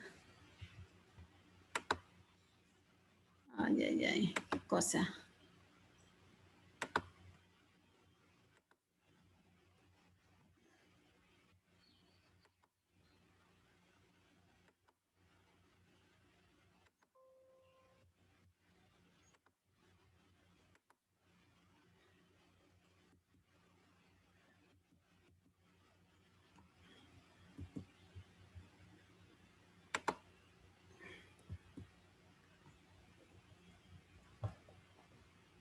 Mariana, estamos. Bueno, aquí se puede abrir un... ¿Perdón? Aquí se puede abrir... Sí, ya voy a continuar. Ya. Aquí se puede abrir un paréntesis respecto a los tipos de sesgo que se pueden encontrar en este tipo de estudio. Entonces, en la diapositiva podemos observar los tipos de sesgos y en la etapa en la que se producen. Entonces, antes de comenzar el estudio, puede surgir un sesgo de selección, que puede ocurrir debido a que se han establecido criterios de selección que han sido como confusos y que no han permitido la correcta selección de la muestra. En la etapa de la conducción del estudio pueden aparecer sesgos de tipo entrevistador o reclutador, es decir, que no se conoce bien la intención que tiene el entrevistador con los participantes. Por ejemplo, no sé si es un estudio doble ciego, no se establece bien que es doble ciego y aquí puede surgir ese tipo de sesgo. Pueden surgir también sesgos en la cronología, sesgos de información y sesgos de seguimiento, como el que ya había dicho anteriormente, que el principal sesgo en los estudios de corte prospectivos son los sesgos de seguimiento debido a la renuncia de los participantes a lo largo del estudio.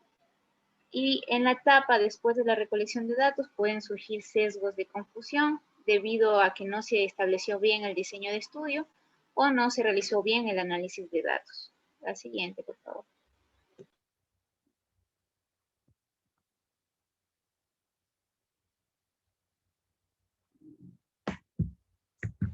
Ya. El otro tipo de estudio de cohortes son los cohortes retrospectivos, que también son llamados históricos. En estos casos, el investigador va a identificar las cohortes de sujetos según sus características que ya han sido registradas en el pasado y va a tratar de reconstruir su experiencia con la enfermedad o el evento de interés. El periodo de seguimiento en este tipo de estudios de cohorte se va a basar en medir las posibles variables predictoras que hayan llevado a los desenlaces producidos. La relación que exista entre las variables y los desenlaces es lo que va a permitir afirmar que la exposición o el factor de riesgo sí precede a la enfermedad o al evento de interés. Las principales diferencias entre el estudio de cohorte retrospectivo y el prospectivo son la identificación de la cohorte, las mediciones basales, el seguimiento y los desenlaces, ya que estos ya se han producido cuando se inicia el estudio.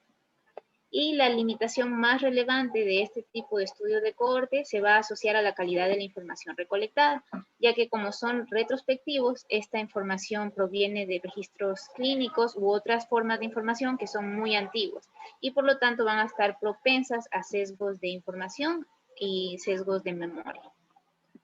Eso sería todo. Gracias, doctora. La siguiente. Buenas tardes, doctora. ¿Sí se me escucha allí? Sí.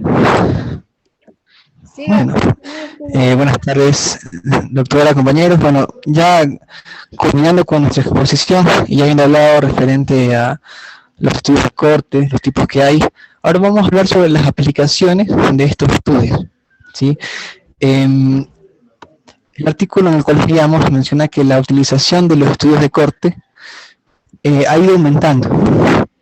Y esto es dado debido a las grandes ventajas que ofrece respecto de la posibilidad de escribir la historia natural o el curso clínico de una enfermedad. Es por tal que resulta muy eficiente para un estudio de un evento inicial.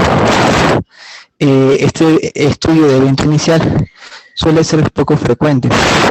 Entre sus aplicaciones de los estudios de corte van a aplicar las siguientes, las que encontramos aquí. Entre ellas están las investigaciones de brotes epidemiológicos, los estudios de causalidad y la evaluación de intervenciones en educación. En lo que concierne a las investigaciones de brotes epidemiológicas, en estos casos aquí los estudios de corte van a ser netamente retrospectivos. Por tanto, el brote, como la posible exposición, ya ha ocurrido, por eso es que es retrospectivo. Entonces, el objetivo aquí es determinar qué exposiciones ocurrieron en las cortes en el pasado, porque es retrospectivo, para de esta manera explicar los casos de la enfermedad. Ejemplo de ello es la investigación, como dice aquí, epidemiológica y serológica del brote de Campylobacter jejuni, transmitido por el agua en una ciudad de Dinamarca en el año 2009. Tenemos los estudios de causalidad.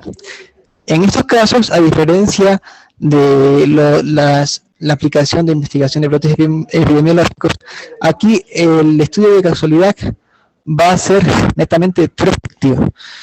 Ejemplo de ello, tal como dice la diapositiva, es el estudio de bacteriemias por Staphylococcus aureus, Escherichia coli en población adulta revisada en Viena. O sea, aquí lo que estamos viendo son casos nuevos. O sea, la investigación está en un momento determinado, pero los casos, se pueden dar casos nuevos, ¿ya?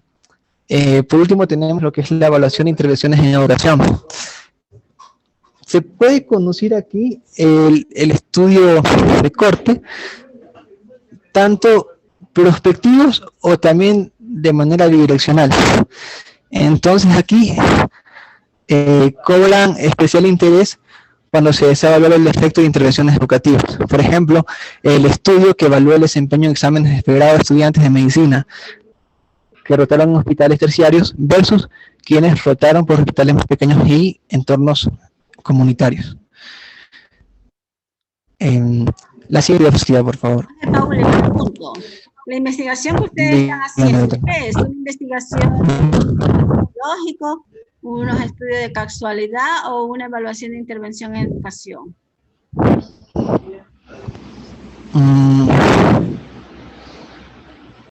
Razonamiento. Estoy pensando, doctora. Sí, estoy pensando. La primera la descarto, no puede ser. En la segunda, creo que esta segunda, estudios de causalidad. ¿Por qué? Porque, o sea, estamos investigando una población, ¿verdad? En este caso la población se trata de mujeres embarazadas. Y nuestro tema de investigación como que no entra tanto con lo que es la investigación de brotes epidemiológicos, porque aquí no se está haciendo énfasis a una enfermedad de ese tipo, ¿ya? Yo lo veo así. Y la evaluación de intervenciones en educación está como que muy alejada de estas dos, las primeras. Eso me queda con estudios de causalidad. Menos que podríamos decir intervenciones en educación, pero no sino más bien del resultado que nos arroja la investigación de las madres. Nosotros deberíamos hacerla para dar a conocer la investigación que deben las madres, ¿verdad? ¿Qué es lo que deben de comer las embarazadas para que no suban en exceso la pérdida de peso? Sí, doctora, porque dentro de los estudios de causalidad van a ser netamente prospectivos y entraría mucho con nuestra investigación. Bueno, dentro de otras investigaciones aquí, más bien esto tiene que ver mucho con lo que es la tecnología.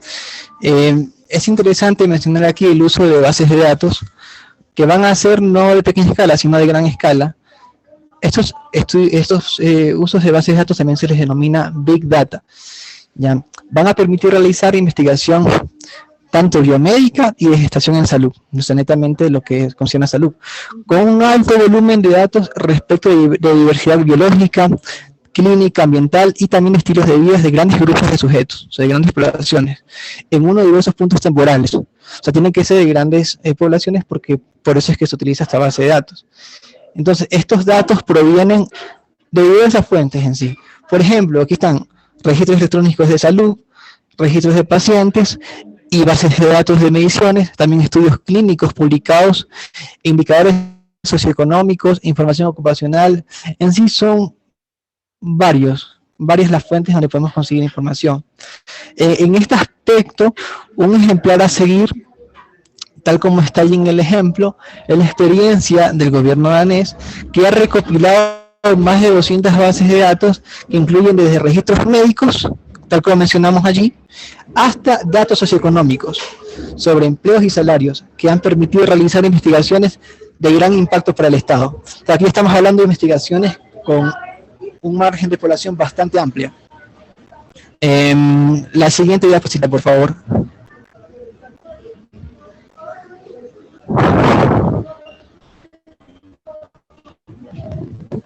Por último, tenemos los instrumentos para reportar resultados y evaluar los estudios de corte. A pesar de ser un diseño utilizado con cierta frecuencia para esta manera de reportar resultados en revistas biomédicas, existen en sí pocos instrumentos que tienen este fin. Entre ellos, a la fecha, pues han reportado el uso de solo 2 listas de verificación. Dentro de las listas de verificación de estos instrumentos se encuentra la iniciativa STROBE y la propuesta MOUSE. Y tenemos también dos escalas de calidad metodológica. Entre ellos tenemos el Min-SIRS terapia y la Min-SIRS pronóstico. Estas se van a mencionar a continuación.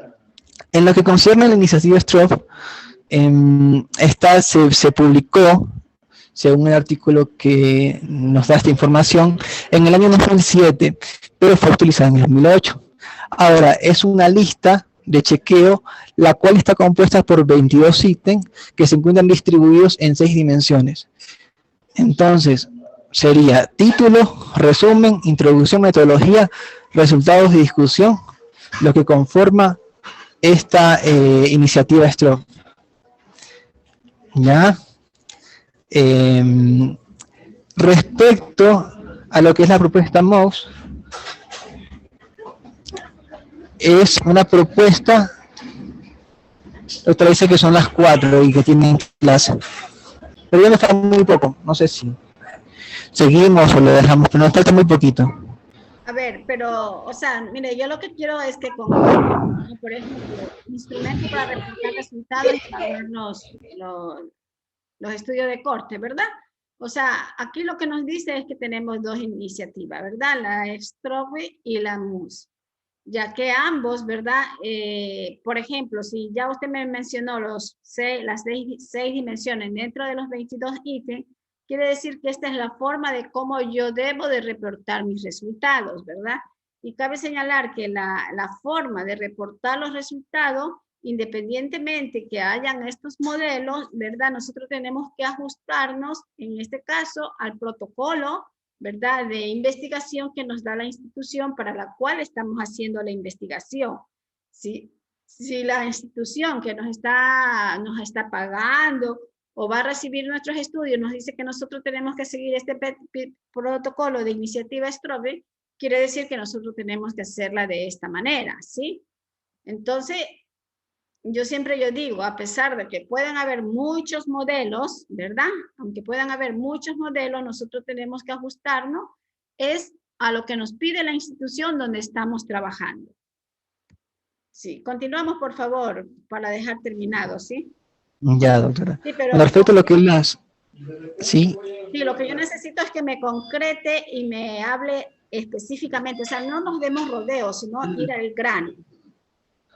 Bueno, yo lo que entiendo de esto, doctora, y bueno, esta es la última diapositiva y puedo dar como que mi análisis, ¿no?, de esto, es que son instrumentos, ¿no?, pero que aquí, creo que, no sé si estoy equivocado, pero que no sería tan útil para nosotros, porque nosotros vamos a hacer investigaciones, digamos como que de pequeñas escalas, no de una población tan amplia, ¿ya?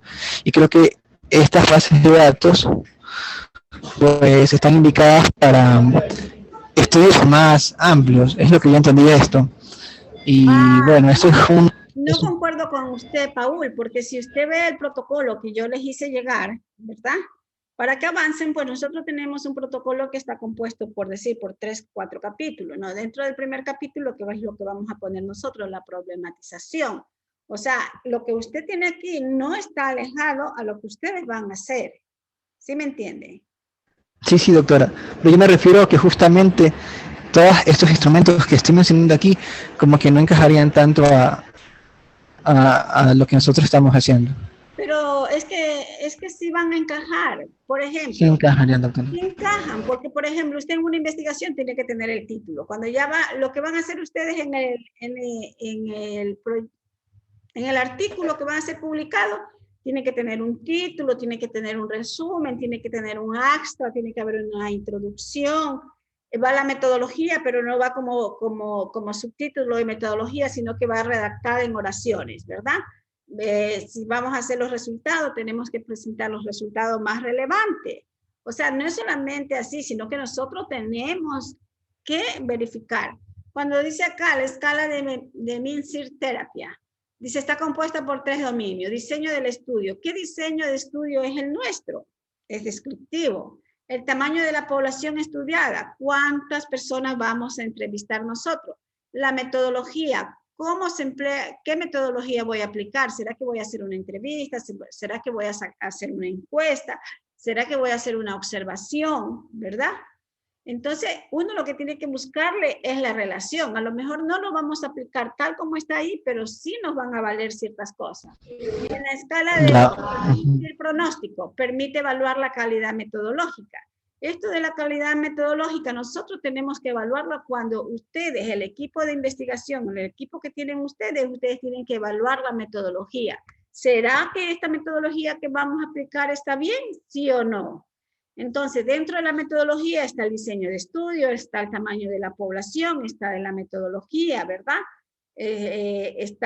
Después viene el análisis de las conclusiones. Todo eso aplicamos, solamente que no vamos a seguir un modelo rajatabla, porque nosotros tenemos, yo ya les envié, ¿verdad? Está el protocolo de la OPS, está el protocolo de la Universidad de Cuenca, que les mandé para que ustedes lean, pero que yo les dije que el trabajo tiene que ser con el protocolo de la OPS. Eso es lo que tenemos que hacer. Entonces, no es que eso está alejado de nosotros, sí lo vamos a aplicar, sino que dándole diferente enfoque, ¿sí? Sí, doctora, en base a su enfoque sí tiene mucha razón. Sí, sí, doctora. Sí, doctora, ya con eso ya terminamos la exposición. Ya, bueno, estimados estudiantes, bueno, nos pasamos 9 minutos, pero lo importante es que ya terminamos. Por favor, el día lunes, estamos lunes, ¿verdad? Salimos de los 2 equipos que nos hacen falta, y el día martes, a ver, tenemos martes y miércoles. Martes y miércoles. El día martes salimos de las exposiciones y el día miércoles yo tomo evaluación, ¿sí? Con cámara encendida. La persona que no enciende la cámara, pues lamentablemente va a tener que dar el examen oral, ¿sí? El aporte oral. Igual consideración va a ser para el examen. Bye, chicos. Buena tarde. Buen descanso. Gracias, doctora. Tenía la cámara apagada, es que no me percaté. Pasen, cuídense. No se preocupe. Bye.